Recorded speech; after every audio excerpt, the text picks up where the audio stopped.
Hi hello guys, welcome back to channel HS talkies. So ఈరోజు అయితే మరి మంచి ఇంట్రెస్టింగ్ రెసిపీతో మీ ముందుకు వచ్చేసాను.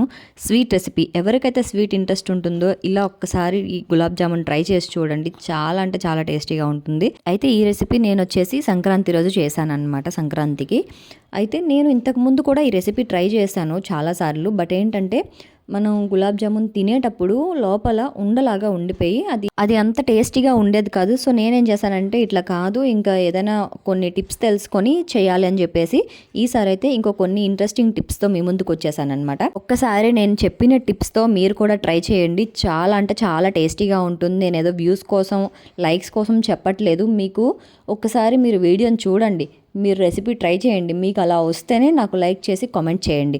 లేదు అంటే లైక్ కూడా చేయొద్దు. నిజంగా చెప్తున్నాను. నేనైతే మాత్రం వచ్చేస్తే చాలా సింపుల్ ప్రాసెస్ చెప్తున్నాను. సో మనం చేయబోయే రెసిపీకి కావాల్సిన ఐటమ్స్ అయితే ఇన్స్టెంట్ మిక్స్ పౌడర్ ఉంటుంది కదా, గులాబ్ జామున్ పౌడరు అది. అండ్ నెక్స్ట్ వచ్చేసి మిల్క్ అయితే మిల్క్, వాటర్ అయితే వాటర్. అది మనం దేంతో అయినా మిక్స్ చేసుకోవచ్చు పౌడరు. అండ్ నెక్స్ట్ వచ్చేసి కొంచెం నెయ్యి కావాలి. అయితే మీరు అడగచ్చు, సో దీనికి నెయ్యి ఎందుకు అక్క, ఎట్లా యూజ్ చేస్తారు, ఎందుకు యూజ్ చేస్తారని మీరు అడగచ్చు. అయితే నెయ్యి ఎందుకు కావాలి ఏంటి అంటే మీకు తర్వాత అర్థమవుతుంది. ఫస్ట్ వచ్చేసి ఇన్స్టెంట్ మిక్స్ తీసుకొని అందులో మనం ఇంకా ఏమి వేయకూడదు. స్టార్టింగ్ ఫస్ట్ నెయ్యే వేయాలి. ఒక 2 స్పూన్స్ నెయ్యి వేసుకోవాలి. 2 కప్స్కి 2 స్పూన్స్ నెయ్యి వేసుకొని మంచిగా అది మిక్స్ అయ్యేంత వరకు కలుపుకొని తర్వాత మనం పాలైతే పాలు, వాటర్ అయితే వాటర్తో. వాటర్ అయితే మాత్రం హాట్ వాటర్ వేసుకుంటే మీకు ముద్ద అనేది స్మూత్గా వస్తుంది. అండ్ నెక్స్ట్ వచ్చేసి జామున్ చేసుకునేటప్పుడు కూడా స్మూత్గా వస్తుంది. అండ్ తర్వాత వచ్చేసి ముద్ద ఏంటంటే మనం కొంచెం లూజ్గా కలుపుకోవాలి. ఎందుకంటే గట్టిగా కలుపుకుంటే జామున్ అనేది పైన మనకి ఏంటంటే ముక్కల్లాగా విరిగిపోయేటట్టు వస్తుంది. సో అలా ముద్ద నీట్గా కలుపుకున్న తర్వాత ఏంటంటే మనం పైన ఒక చెయ్యి కింద ఒక చెయ్యి పెట్టి మధ్యలో గులాబ్ జామున్ పెట్టి లూజ్గా మంచిగా అంటే స్లోగా గట్టిగా గట్టిగా అతికిచ్చేసి ముద్ద తయారు చేసుకోకుండా రోల్ చేసేటప్పుడు ఏంటంటే మెల్లగా స్మూత్గా రోల్ చేయాలి. అలా రోల్ చేసినట్టయితే సాఫ్ట్గా వస్తుంది. మీకు ఏంటంటే జామున్ బ్రేక్ డౌన్ అవ్వదు. అండ్ ఇలా జామున్స్ అయిపోయిన తర్వాత అవి సైడ్కి పెట్టేసి కడాయిలో ఆయిల్ వేసుకొని ఆయిల్ బాగా హీట్ అయిన తర్వాత సిమ్లో పెట్టి జామున్స్ మనం అందులో వేసుకోవాలి. గోల్డెన్ బ్రౌన్ వచ్చే వరకు ఫ్రై చేసుకోవాలి. ఈలోగా ఏంటంటే పక్కన షుగర్ సిరప్ తయారు చేసుకోవాలన్నమాట. షుగర్ సిరప్కి ఏంటంటే 2 కప్స్ పిండి కదా, 2 కప్స్ షుగర్ వేసుకోండి. మీరు కొంచెం ఇంకా ఎక్కువ తినాలి అనుకుంటే కొద్దిగా ఎక్కువగా షుగర్ వేసుకోవచ్చు.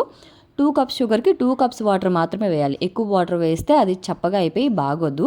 అందులో ఏంటంటే కొంచెం ఒక 2 లేదా 3 ఇలాచీ వేసుకుంటే దంచి చాలా టేస్ట్ ఫ్లేవర్ బాగుంటుందన్నమాట.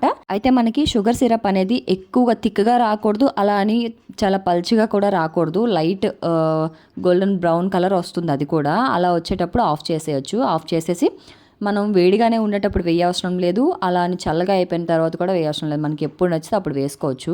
నేనైతే గోరువెచ్చగా ఉండేటప్పుడు వేసుకున్నాను. పాకము గోరువెచ్చగా ఉంది. అండ్ నెక్స్ట్ గులాబ్ జామున్స్ కూడా లైట్ గోరువెచ్చగా ఉన్నాయన్నమాట. అలాంటప్పుడు వేసుకుంటే మంచిగా బాగా వాటికి ఫ్లేవర్ అనేది పడుతుంది. సో మనం షుగర్ సిరప్లో గులాబ్ జామున్స్ వేసినాక ఒక 1/2 hour to 1 hour, minimum 1/2 hour ఉంచాలి. లేదు అంటే టైం ఎక్కువగా ఉంటే 1 అవర్ అయినా ఉంచుకోవాలి. ఆఫ్టర్ 1 అవర్ అయితే గులాబ్ జామున్ ఇలా ఉంటుంది. సో ఇదండి ఇవాళ రెసిపీ ఎలా ఉంది, మీకు కూడా నచ్చిందా? నచ్చితే లైక్ చేసి కామెంట్ చేసేయండి. మీరు కూడా ఒకసారి ఇలా ట్రై చేసి చూడండి. వీడియో వస్తే లైక్ చేయండి. ఇంకా ఇలాంటి మరిన్ని ఇంట్రెస్టింగ్ వీడియోస్ కోసం మన ఛానల్ ఎవరైనా కొత్తగా చూస్తున్నట్లయితే సబ్స్క్రైబ్ చేసుకోండి friends. Thank you so much watching. Bye.